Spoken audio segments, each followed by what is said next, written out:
Natuambia kwenye kitabu cha Misali sura ya 14 na ule mstari wa 12 ya kwamba ipo njia ionekanayo kuwa safi machoni pa mtu, lakini mwisho wake ni njia inayoelekea kwenye mauti. Amen. Amina.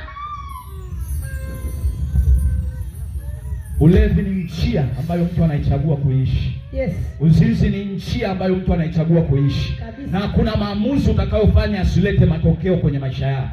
Wewe ambaye umeamua kuishi kwenye ulevi, hayo ni maamuzi. Yes. Na mwisho wake ni mauti. Wewe ambaye umeamua kuishi kwenye uzinzi, hayo ni maamuzi. Na mwisho wake ni ukimwi na magonjwa ya zinaa, na mwisho wake ni mauti.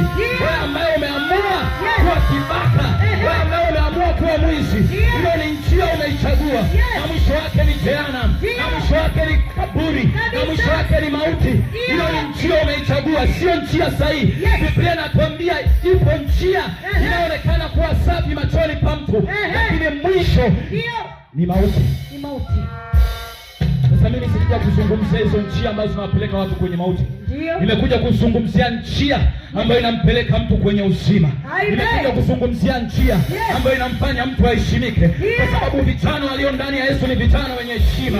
Wanavaa kwa heshima. Mabinti walio ndani ya Yesu ni mabinti wenye heshima, wanavaa kwa heshima.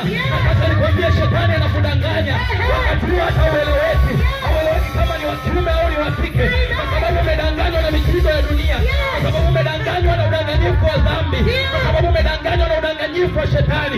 Unashuka kama wanawake, unashuka kama wanawake kwa sababu umemwona Diamond anashuka. Nataka nikwambie, Biblia inatuambia kwamba yote afanyaye dhambi, yote afanyaye dhambi ni ibilisi.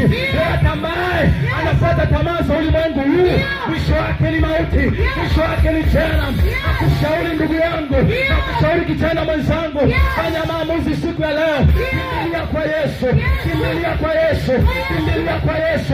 Toka kwenye wewe shetani, toka kwenye wewe uchawi, toka kwenye wewe uzinzi. Nataka nikwambie wewe mama ambaye unateseka, ambaye unateseka na mikoba, ambaye unateseka na uchawi, yuko Yesu anayebadilisha. Yuko Yesu ambaye jina lake lina nguvu kuliko uchawi. Yuko Yesu ambaye uganga sio kitu kwake. Haleluya.